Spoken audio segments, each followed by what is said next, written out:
Everyone, this is me Krishna and welcome back to my YouTube channel. तो अब हम बात करेंगे कि जो इम्पोर्टेंट अप्रोच एंड थियरीज़ है उसके बारे में। तो टीचिंग में बहुत सारी ऐसी थियरीज़ एंड अप्रोचेज़ आती है, उसके बारे में हमें पढ़ना है। और जो एजुकेशन वाले जो बच्चे हैं उनके लिए ये सब रिपीट होगा, इसलिए क्योंकि हमारे एजुकेशन में हमने ये सारी थियरीज़ है उसके बारे में हमने पढ़ लिया है। तो ये थोड़ा रिविज़न टाइप हो जाएगा। और जिन लोगों का कॉमर्स और दूसरे जो सब्जेक्ट्स हैं उनके लिए ये वर्थ इट है और काम लगेगा। और हमें भी ऐसे रिवाइज़ करना है, तो इट विल हेल्प यू। तो पहले हम देखते हैं कि जो बिहेवियरिस्टिक स्कूल ऑफ थॉट है, तो बिहेवियरिस्टिक जो थॉट है उसमें क्या आएगा कि जो ये अप्रोच है उसमें E.L. थॉर्नडाइकर है, उन्होंने जो प्रयोग किया था वो आएगा। और इसमें कॉग्निटिव स्कूल ऑफ थॉट है वो आएगा, बिहेवियरिस्टिक, फिर कॉग्निटिव एंड थर्ड है वो कंस्ट्रक्टिव स्कूल है, फिर फोर्थ है ट्रांसफॉर्मेटिव लर्निंग। तो हम पहले बिहेवियरिस्टिक स्कूल के बारे में पढ़ेंगे कि ये जो थॉट है, बिहेवियर यानी कि ये जो स्कूल यानी कि ये जो थॉट है वो बिहेवियर है उसके बारे में और उसका निरीक्षण परीक्षण करेगा। बिहेवियर यानी कि हम कैसे बिहेव करते हैं स्टूडेंट एंड उसके ऊपर, ठीक है। तो अब हम देखते हैं कि behaviouristic school of thought, this approach was develop in 90s, it was quite dominating in early 20th century. Learning basically consists of change in behavior as a result of stimuli from environment and response of the individual. Such changes do happen in a sequential manner as a result of use of reward and punishment. और मेरा थोड़ा आवाज़ है वो ऐसा रहेगा क्योंकि मुझे थोड़ी से सर्दी और खांसी हो गई है, इसलिए बेयर विथ मी एंड या।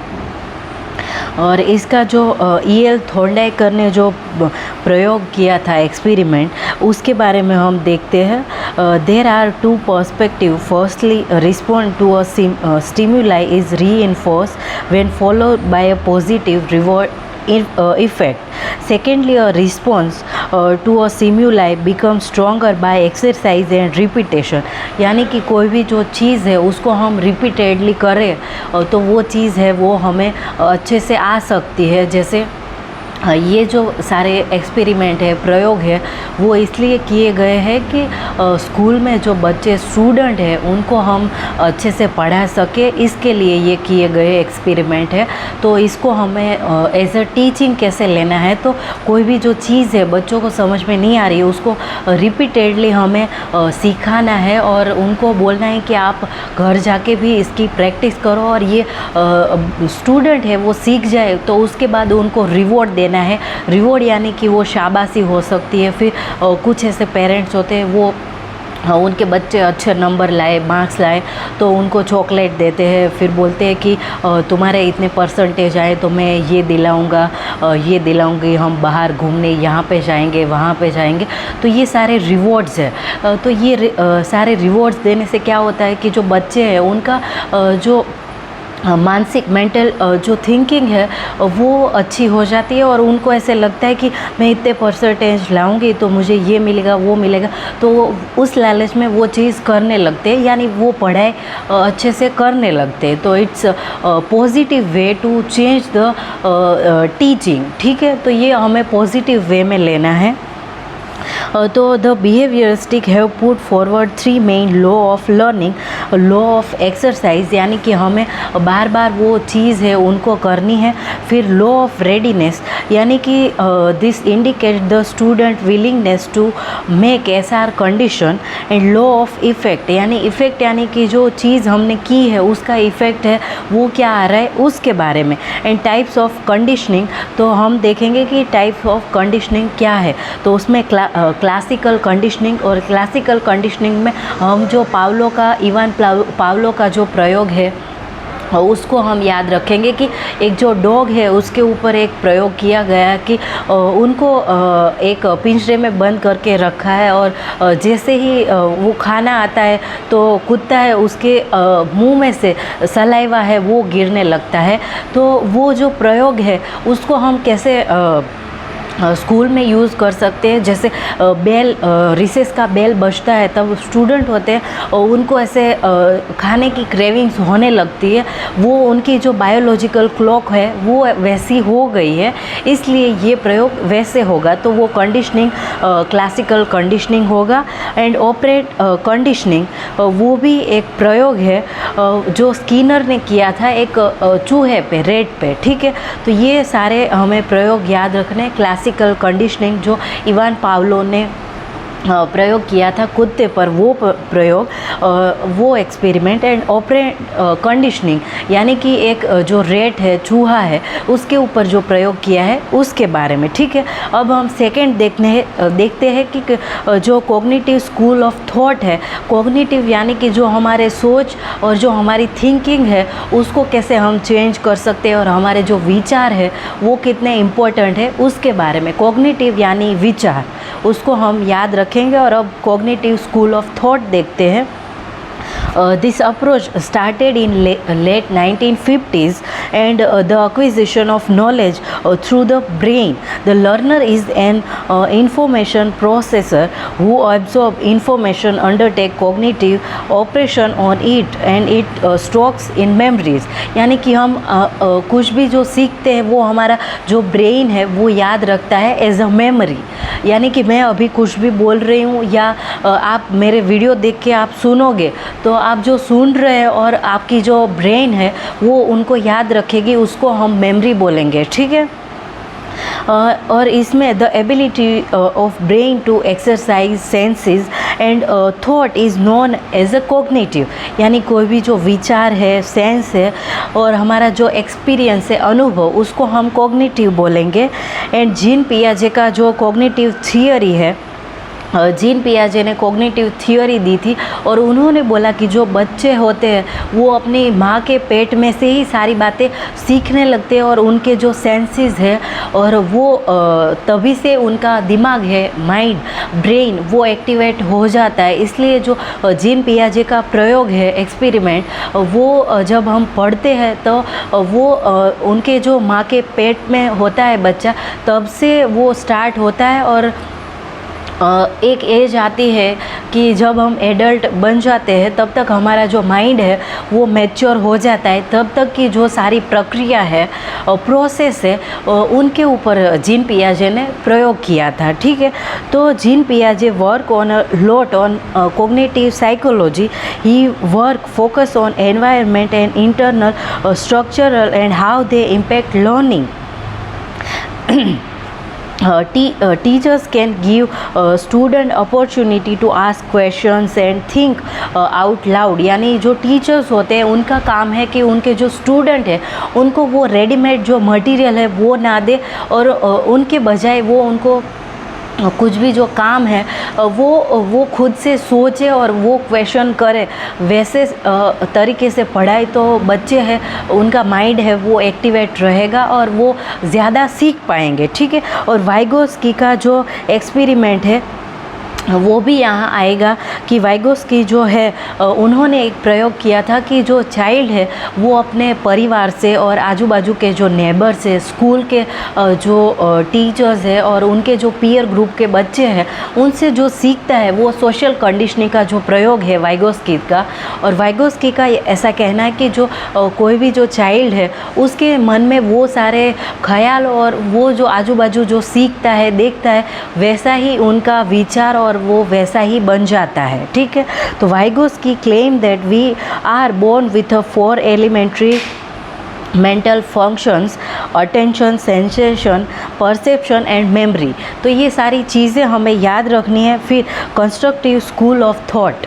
तो कंस्ट्रक्टिव जो स्कूल ऑफ थॉट है उसमें लर्निंग है वो पैसिव नहीं है. They begin to consider learning as a personal. Everyone construct his or her own knowledge and skill as a result of undergoing experience. यानी कि जो कैसा होता है कि हम कुछ भी सीखते हैं तो टीचर हमें सारी बातें हैं वो सिखाए, ऐसा नहीं है. हम खुद से भी सोच सकते हैं. जैसे फॉर एग्ज़ाम्पल कि जो बच्चे कुछ भी तैयारी कर रहे होते गवर्नमेंट एग्ज़ाम की, जैसे मैंने खुद से तैयारी की है तो मैंने जो सारी एग्ज़ाम मैंने क्लियर की है, क्वालिफाई की है, तो वो मैंने खुद से ही प्रिपरेशन की है. मैंने कोई क्लासेस नहीं लिए, कोई टीचर के पास जाके मैंने कुछ भी ऐसे पर्सनल क्लास प्रोफेशनल कुछ भी ऐसे क्लास नहीं लिए. मैंने खुद से सेल्फ स्टडी की है. तो जो सेल्फ स्टडी होता है वो ऐसे होता है कि हम खुद से भी सोच सकते हैं, समझ सकते हैं. तो वहाँ पे हमें टीचर की कुछ भी ज़रूरत नहीं है. हम ऐसे इंटरनेट से फिर खुद से बुक में से हम पढ़ सकते हैं. ऐसा कंस्ट्रक्टिव जो मेथड है उनका कहना है. ठीक है. और इसमें आएगा डिस्कवरी लर्निंग, यानी कि कुछ भी नई चीज़ें हैं वो हम खुद से सीखते हैं, समझते हैं, सोचते हैं और ढूंढते हैं, उसको डिस्कवरी लर्निंग बोलते हैं. फिर fourth one is transformative learning theory, यानी कि जो TLT है, ये जो थियोरी है उसमें क्या आएगा कि ये थियोरी एडल्ट के लिए है और यंग जो एडल्ट है उनकी जो लर्निंग है उनके बारे में. And it was suggested by Jack मेरिजो. And TLT focus on the idea that learners can adjust their thinking based on new information. यानी कि कोई भी जो न्यू इन्फॉर्मेशन है उनको हमने सीखी है, समझी है, उनको हम एब्जॉर्व करते हैं. और ये जो TLT है वो जो एडल्ट लर्नर्स हैं उनके लिए ये हेल्पफुल होगी. यानी कि जो छोटे बच्चे हैं उनको एक ट्यूटर की, एक टीचर की ज़रूरत पड़ती है जब हम एडल्ट हो जाते हैं. और जैसे मैं हूँ, अभी मैं खुद से पढ़ रही हूँ, पढ़ा रही हूँ, और जो मैंने अगली जो मेरी एग्ज़ाम है वो मैंने क्वालिफाई की, वो मैंने खुद से की सेल्फ स्टडी से. तो ये जो TLT है वो एडल्ट लर्नर है उनके लिए वो हेल्पफुल होगी. ठीक है. और fifth one is social learning theory, यानी कि जो सोशल लर्निंग है वो हम हमारे जो आजू बाजू का जो वातावरण है, हमारे पेरेंट्स है, नेबर्स है और हमारे जो क्लासमेट है, पीयर्स है, उनके साथ रह के हम जो सीखते हैं उसको सोशल लर्निंग बोलते हैं. ठीक है. और सोशल लर्निंग में क्या आएगा कि जो बांडुरा का जो प्रयोग था बोबोडोल पे, कि उन्होंने एक प्रयोग किया कि उन्होंने एक डोल है उसको सामने रखा और उनके सामने एक जो बच्चा है उसको भी रखा कि जो डोल है उसको वो अच्छे से रखते थे. तो उसका जो इम्पैक्ट है वो बच्चे पे पॉजिटिव पड़ा. और जो बोबोडोल को वो जो प्रयोग करता है उन्होंने उसको मारा और ऐसे चिल्ला रहे थे, तो वो बच्चा वैसे ही वो सीख रहा है. तो यानी कि कहने का मतलब ये है कि जो बच्चा है उनके वो कुछ सीख के ऐसे नहीं आता, उनके जो आजू बाजू जो वातावरण होता है, एनवायरनमेंट होता है, उसके थ्रू बच्चा है वो सीखता है. तो जो बोबोडोल का जो प्रयोग है बांडुरा ने दिया, तो उनका ऐसा कहना है कि जैसे हम एनवायरनमेंट रखेंगे बच्चे को, जैसे भी एनवायरनमेंट में रखेंगे, it will affect his or her mind और दे विल रिएक्ट अकॉर्डिंगली. ठीक है. तो ये सारी चीज़ें आएंगी और उसमें attention, retention and reproduction and motivation, ये सारी चीज़ें आएंगी. फिर एक्सपीरियंशियल लर्निंग थियोरी, यानी कि जो लर्निंग है वो हम सीख के कर रहे हैं, यानी कि एक्सपेरिमेंट करके हम कुछ भी सीख रहे हैं. ठीक है. तो उसमें डेविड जो कोल्ब ने जो 1984 में जो प्रयोग किया वो आएगा. और उसमें उन्होंने बोला कि जो हम सीखते हैं वो कुछ भी हम सीखेंगे वो एक्सपेरिमेंट से ज़्यादा हम सीख पाएंगे और उसका जो इफ़ेक्ट है वो ज़्यादातर बच्चों पे रहेगा.